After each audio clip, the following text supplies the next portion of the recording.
The South Korean government has long commemorated the Korean War Armistice Day. And since 2013, Korea also honored veterans from the 21 UN member states. Our Park Ji-won tells us more about the day and its history. The more than 3 years of bloodshed that began with the communist Northwest invasion of the democratic South on June 25, 1950, officially ended with the signing of the Korean War Armistice Agreement on July 27, 1953. It was one of the longest ceasefire negotiations in history, involving 158 meetings over a span of 2 years and 17 days between the U.S.-led UN Command and the North Korean-Chinese coalition.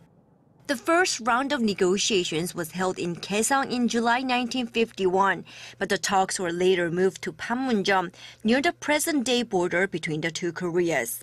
By then, the war had already fallen into a bloody stalemate, with a growing number of casualties on both sides after Chinese Communist forces backing the North Koreans conducted a massive offensive against the South Korean army, backed by the US and 15 other UN member states, including the UK and Canada. Agreement on the armistice was finally reached when both sides accepted the terms for a system of voluntary repatriation for prisoners of war, and when South Korean President Lee Seung-man, who was against the armistice, finally accepted it, though only after receiving a promise from the U.S. for a mutual security treaty and a major aid deal for the South. With the signing in July 1953, all military actions were immediately halted, ending the war that had killed and wounded roughly 3 million civilians and soldiers on all sides.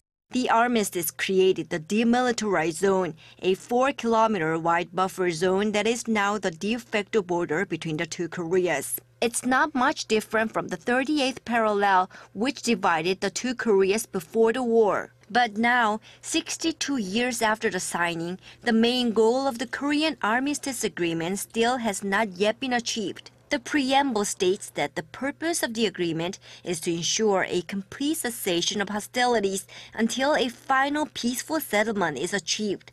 But that final peace treaty has not yet materialized, leaving the important task still to be done. Park Ji-won, Arirang News.